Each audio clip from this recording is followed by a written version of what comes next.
헤드라인입니다. 특성화고와 마이스터고 졸업생들에게 취업의 기회를 제공하기 위한 채용박람회가 지난 8월 28일 백스코에서 열렸습니다. 부산시 교육청은 지난 8월 25일 2014년도 제2회 고입고졸 검정고시 합격증서 수여식을 가졌습니다. 지난 9월 2일 학부모 지원센터는 전통놀이로 명절나기 학부모 연수를 실시했습니다. 2014 직업탐방의 시간, 고금선 수화통역사가 생각하는 수화통역사의 전망과 갖춰야 할 자질에 대해 들어봤습니다. 시청자 여러분 안녕하십니까? 부산 교육뉴스입니다.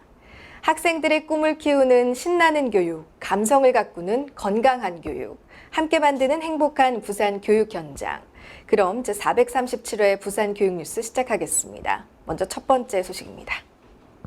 취업은 졸업을 앞둔 대학생들만의 고민거리가 아니죠. 대학보다는 취업 전선에 뛰어들 준비를 하는 고등학생들도 자신이 원하는 직장에 들어가기 위해 학기 초부터 열심히 준비를 하는데요.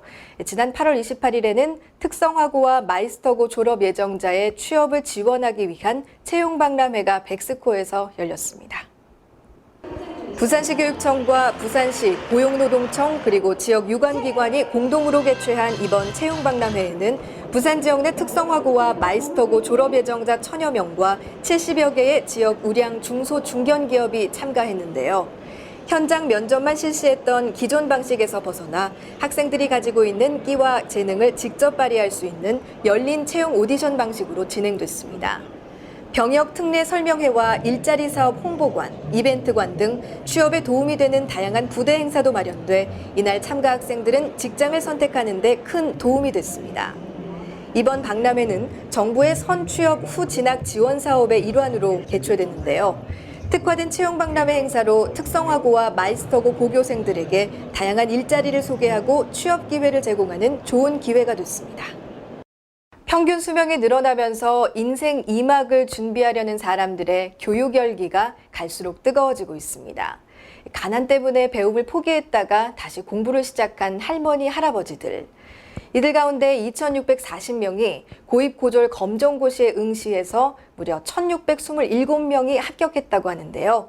지난 8월 25일에는 고입고졸 검정고시에 합격한 분들을 위한 합격증서 수여식이 거행됐습니다. 이번 검정고시에서 고입 최고 득점 100점 2명, 고졸 최고 득점 98점 2명, 장애 후 40세 이상 만학도 등 다수가 우수한 성적으로 합격했는데요. 특히 고졸 최고령 합격자인 66세 성추리 씨는 지난해 제2회 고입 검정고시에 합격한 데 이어서 올해 고졸 검정고시에도 합격해 주위를 감동시켰습니다. 또 76세 최육술 씨는 고입 검정고시 최고령 합격자 기록을 세웠습니다. 부산시 교육청은 삶과 학업에 남다른 열정으로 합격한 이들에게 긍지와 자부심을 심어주기 위해 정규학교의 졸업식과 같은 의미를 지닌 합격증서 수여식을 매회 실시하고 있습니다. 지난 9월 2일이죠. 민족의 대명절 한가위를 앞두고 학부모 지원센터에서 특별한 학부모 연수를 실시했다고 하는데요. 바로 평소 잘 접할 수 없는 전통놀이 체험이었습니다. 이날 연수는 명절에 대한 의미를 되새겨주는 멋진 경험이었다고 합니다. 학부모 지원센터는 초중등 학부모들에게 우리나라 전통놀이의 유래와 의미를 이해시키기 위해 이 같은 자리를 마련했는데요. 이날 연수에 참가한 학부모들은 연기향토박물관장 이명수 씨에게 우리나라 전통놀이의 역사에 대해 배우고 평소 하기 힘든 양반 윷놀이, 승경도놀이도 체험했습니다. 학부모 지원센터는 9월 중에 학부모들을 위해 마인드맵으로 완성하는 자기주도 학습과 영어, 동화, 한글처럼 술술 읽기 연수도 실시할 계획입니다. 네, 다음은 부산 교육 브리핑입니다. 한 주간의 다양한 교육 소식들 알아보겠습니다. 부산교육연구정보원은 학생과 학부모가 스마트폰을 이용해 학교 홈페이지에 다양한 정보를 활용할 수 있는 학교 웹 호스팅 모바일 앱인 부산 스쿨 앱스를 개발했습니다. 부산 스쿨 앱스는 학교 홈페이지와 연계한 다양한 콘텐츠와 더불어 학교 위치 정보 등의 부가 기능을 제공합니다.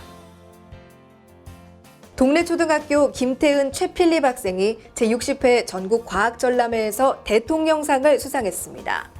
이번 전람회에 부산은 20개 작품을 출품했으며 그중 환경 분야 동래 초등학교팀의 산악 배수로에 빠진 양서류를 구출하라는 작품이 대통령상을 수상했습니다.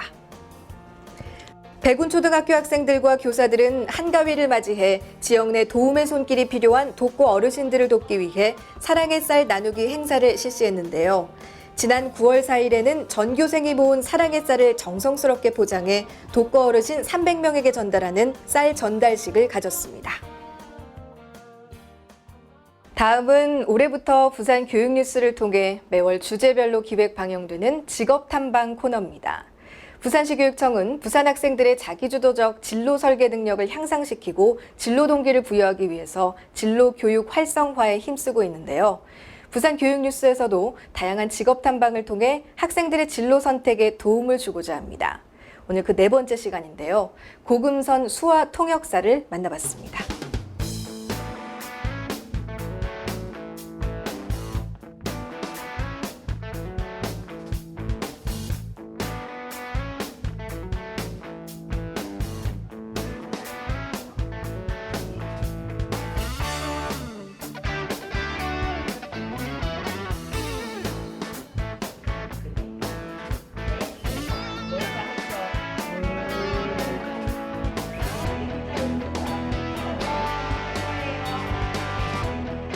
안녕하세요. 제 이름은 고금선입니다. 만나서 반갑습니다.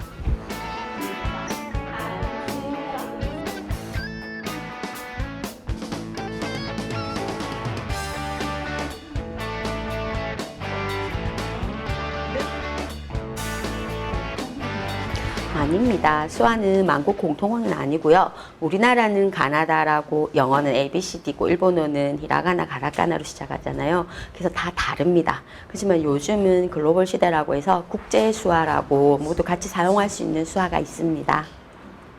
수화 통역사라는 게 제가 직업을 선택했다기보다는 수화 통역을 하다 보니까 굉장히 자연스럽게 수화 통역사로서 일을 하게 된 것 같습니다. 청각장애인들과 정상인들 간의 소통의 다리 역할을 하는 거죠. 말하자면 청각장애인들이 듣지 못하니까 대신 들어서 이제 얘기를 해주는 거고, 그 다음에는 하고 싶은 말을 수화를 보고 청인들에게 얘기해주는 역할을 하는 겁니다. 행복을 주는 사람, 함께 수화하는 거.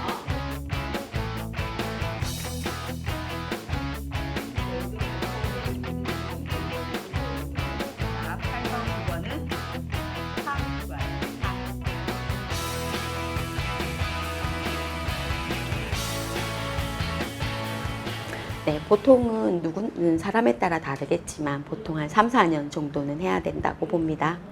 자격증 위에 준비를 어떻게 해야 됩니까? 네, 물론 수화를 제일 잘하는 것이 기본적이고요. 그 다음에 언어로 옮기는 거기 때문에 국어를 잘해야 됩니다. 말도 잘해야 되고, 물론 수화는 또 시각적 언어예요. 눈으로 보는 언어이기 때문에 얼굴 표정이 굉장히 풍부하면 더 좋고 몸짓도 많이 필요합니다. 네, 청각장애인이 한 명 있으면 수화 통역사도 한 사람이 필요하겠죠. 물론 수화 통역사가 되기 위해서는 수화 통역사 자격증을 가지고 있어야 되고요. 또 인간으로서 기본적인 사랑하는 마음과 이해하는 마음이 꼭 필요합니다. 그리고 농아인의 문화를 이해하는 마음도 필요합니다. 저는 학생들에게 저질러라라고 얘기하고 싶습니다. 많은 가능성이 눈앞에 펼쳐져 있는데 머뭇거리다가 하나도 하지 못하면은 어떻게 하겠습니까? 일단 저질러라, 뛰어들어라 라는 말을 해주고 싶습니다.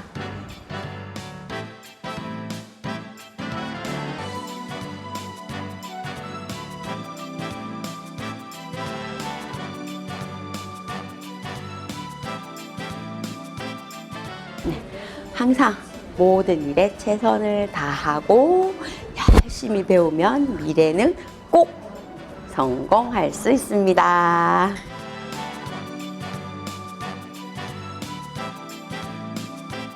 네, 어떻게 보셨습니까? 예전에 비해서 우리 주변에서 수화 통역사를 쉽게 볼 수 있는데요. 그만큼 청각장애인들을 위한 수화 통역 지원이 활성화되고 있습니다. 장애인들을 그 누구보다도 가까이에서 지켜보며 그들의 마음을 이해하기 위해 애쓰는 수화 통역사들. 이들은 자신의 직업에 대한 자부심이 강하다고 하는데요. 수화 통역사로서 그 직업에 대한 자부심을 갖기 위해서는 남들보다 더 많은 공부와 준비가 필요할 것 같습니다.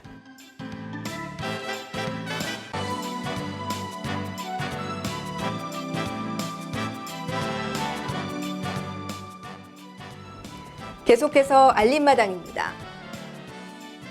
부전도서관은 9월 독서의 달을 맞아 100세 시대의 가계자산 운영을 위한 바람직한 부동산 설계 특강을 실시합니다. 중앙도서관에서 어린이들의 어휘력 향상과 독서 동기 부여를 위해 제12회 동아 구연대회를 개최합니다.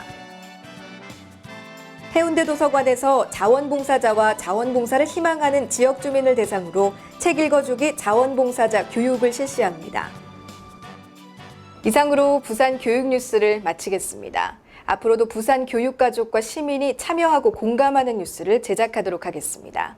함께해 주신 여러분 고맙습니다.